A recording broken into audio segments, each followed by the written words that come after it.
Hello నమస్తే. దేశంలో మరోసారి జమిలీ ఎన్నికలకు సంబంధించిన చర్చ జరుగుతోంది. ఈ దేశంలో జమిలీ ఎన్నికలు నిర్వహించాలి అనేది Bharatiya Janata party agenda. Bharatiya Janata party ఆ ఎజెండాని దాచుకోకుండా చాలా సందర్భాల్లో మాట్లాడుతూ వస్తుంది.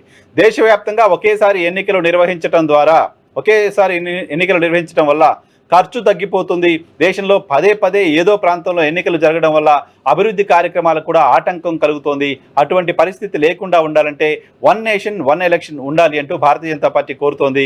కేంద్రంలోని మోదీ సర్కార్ కూడా ఆ దిశగా ప్రయత్నాలు చేస్తుంది. దానిపైన ఒక కమిటీ వేసింది. రామ్నాథ్ కోవింద్ మాజీ రాష్ట్రపతి నేతృత్వంలో కమిటీ వేసింది. ఈ కమిటీ రిపోర్ట్ని పార్లమెంట్లో పెట్టింది. దానికి సంబంధించి జమిలీ ఎన్నికలకు వెళ్ళడానికి సంబంధించి రంగం సిద్ధం చేసింది. గెజెట్ కూడా ప్రింట్ చేసింది. నెక్స్ట్ పార్లమెంట్ ఎన్నికల తర్వాత జమిలీ ఎన్నికలకు వెళ్ళడానికి సంబంధించిన ఆస్కారం, దానికి సంబంధించిన ప్రపోజల్స్ ఎలా ఉంటాయి ఏంటి అనేది కూడా చెప్పింది. కానీ 2024 ఎన్నికల్లో మోదీ ఎలక్ట్ అయిన తర్వాత ఇమీడియట్గా ఒక 6 నెలల పాటు 1 ఇయర్ పాటు జమిలీ ఎన్నికలకు సంబంధించిన చర్చ విస్తృతంగా నడవడం చూసాం. కొన్ని ఎన్డీఏలోని పార్ట్నర్ పార్టీల మాటకు వస్తే తెలుగుదేశం పార్టీ లాంటి పార్టీలు కూడా జమిలీ ఎన్నికలు వస్తే కూడా సిద్ధంగా ఉన్నాం లాంటి మాటలు చంద్రబాబు నాయుడు గారు మాట్లాడడం కూడా చూసాం. సో జమిలీ ఎన్నికలకు సంబంధించి పార్టీ ఎంత సీరియస్గా ఉంది, ఎన్డీఏ ఎంత సీరియస్గా ఉంది అనే దానికి అది ఒక ఎగ్జాంపుల్. తాజాగా బీహార్ ఎన్నికల్లో ఎన్డీఏ ఘన విజయం తర్వాత, ఎన్డీఏ ఎవరు ఊహించని స్థాయిలో విజయం సాధించిన తర్వాత ఎన్డీఏకి ఈ విజయం ఊపిరినిస్తుంది. ఎన్డీఏకి ఈ విజయం జమిలీ వైపు మరోసారి ఆలోచన చేసేలా చేస్తుంది. జమిలీకి సంబంధించి చర్చ అయిపోయింది.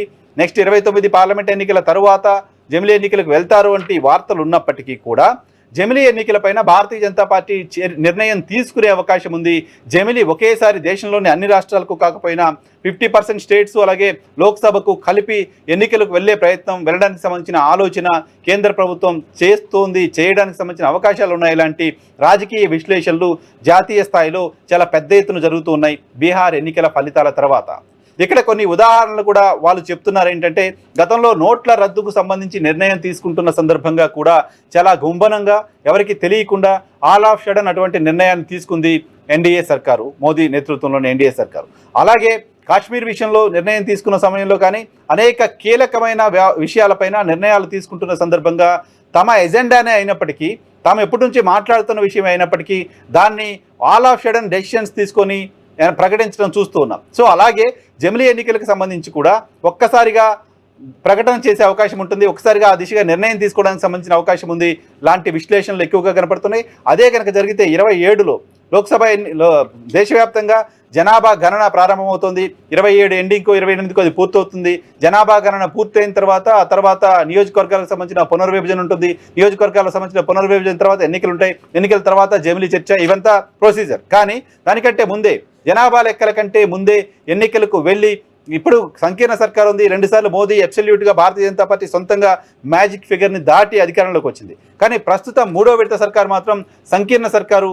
భారతీయ జనతా పార్టీకి తెలుగుదేశం పార్టీ, జేడీయూ మద్దతు ఇవ్వకపోతే కూలిపోయే సర్కారుగా ఉంది. 240 స్థానాలకు మాత్రమే భారతీయ జనతా పార్టీ పరిమితమైపోయిన పరిస్థితి ఉంది. కాబట్టి భారతీయ జనతా పార్టీ సొంతంగా మెజారిటీ కావాలంటే, ఇంకా కొన్ని కీలకమైన నిర్ణయాలు తీసుకోవాలంటే సొంతంగా అబ్సల్యూట్ మెజారిటీ ఉంటే చేయగలమని అనుకుంటోంది. పైగా మోదీ నేతృత్వంలో ఎన్నికలకు వెళ్ళాలనుకుంటుంది. మోదీ నేతృత్వంలో ఎన్నికలకు వెళ్ళాలంటే 27, 28 చాలా బెటర్ టైంగా భారతీయ జనతా పార్టీ అంచనా వేస్తున్నట్లుగా విశ్లేషణలు వస్తున్నాయి. అదే కనుక జరిగితే బీహార్ ఎన్నికలకు సంబంధించిన, బీహార్ ఎన్నికల ఫలితాలు ఇచ్చిన ఉత్సాహం, జోష్ కనుక భారతీయ జనతా పార్టీ కంటిన్యూ చేయదలుచుకుంటే, దేశం మూడు ఇదే రకంగా ఉంది అనే ఆలోచన భారతీయ జనతా పార్టీ బలంగా నమ్మగలిగితే డెఫినెట్గా జమిలీ ఎన్నికలకు వెళ్ళడానికి సంబంధించిన అవకాశం ఉంది. దాంతోపాటు వచ్చే పార్లమెంట్ ఎన్నికల నాటికి దేశంలో ఈవీఎంలకు వ్యతిరేకంగా, ఎలక్షన్ కమిషన్కి వ్యతిరేకంగా ఉద్యమాలు మరింత పెరగడానికి సంబంధించిన అవకాశం ఉంది. జమిలీ ఎన్నికలు 2029 అస్సాం పార్లమెంట్ ఎన్నికల తర్వాత ఉంటాయనేది ఇప్పటివరకు ఉన్న చర్చ. కాబట్టి ఈ లోపు వచ్చే పార్లమెంట్ ఎన్నికల్ని, సార్వత్రిక ఎన్నికల్ని బ్యాలెట్ తోటే నిర్వహించాలి లాంటి ఉద్యమం బలపడడానికి సంబంధించిన అవకాశం కనపడుతోంది. ఈవీఎంలకు సంబంధించిన అపోహలు, అనుమానాలు రాజకీయ పార్టీలను దాటి సామాన్య ప్రజల దాకా వచ్చాయి. సామాన్య ప్రజలతో పాటు మేధావులు, బుద్ధిజీవులు నమ్ముతున్నారు దేశంలో బలంగా ఎలక్షన్ కమిషన్ ట్యాంపర్ చేస్తోంది, ఎలక్షన్ కమిషన్ ఏదో చేస్తోంది, ఎలక్షన్ కమిషన్ నమ్మశక్యంగా లేదు అని. సో మోదీ సర్కారు విజయాల గురించి తక్కువ చేసి మాట్లాడడం కాకపోయినా ఎన్నికల కమిషన్ పైన దేశంలో అపోహలు వచ్చాయనే మాట నిజం. మెజారిటీ పార్టీలు ఎన్నికల కమిషన్ వ్యవహార శైలిని, ఎన్నికల కమిషన్ వ్యవహరిస్తున్న తీరుని అనుమానంగా చూస్తున్నాయి. ఈ నేపథ్యంలో దేశంలో ఈవీఎంలకు వ్యతిరేకంగా బ్యాలెట్ పేపర్ రావాలనే ఉద్యమం కనుక జరిగితే 2029 ఎన్నికల నాటికి ఖచ్చితంగా బ్యాలెట్తో ఎన్నికలకు వెళ్లాల్సిన పరిస్థితి కనపడుతోంది.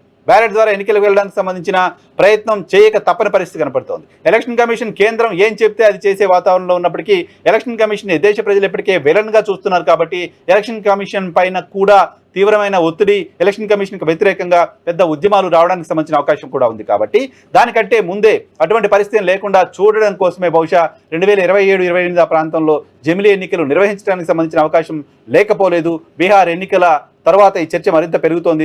దేశ స్థాయిలో, జాతీయ స్థాయిలో అనేక వార్తాపత్రికల్లో, అనేక మీడియా హౌసెస్లో జమిలీకి సంబంధించిన వార్తలు మళ్ళీ మొదలు కావడం చూస్తున్నాం. జమిలీకి సంబంధించిన చర్చ మళ్ళీ మొదలు కావడం చూస్తున్నాం. భారతీయ జనతా పార్టీ గతంలో తీసుకున్న నిర్ణయాలు చాలా నిగూఢంగా ఆల్ ఆఫ్ చేయడం తీసుకున్న నిర్ణయాలు కూడా మన కళ్ళ ముందు ఉన్నాయి. కాబట్టి జమిలీ పైన కూడా అటువంటి నిర్ణయం తీసుకోవడానికి సంబంధించిన అవకాశం ఉంది అనేది జాతీయ స్థాయి మీడియా వేస్తున్న అంచనాగా కనపడుతోంది.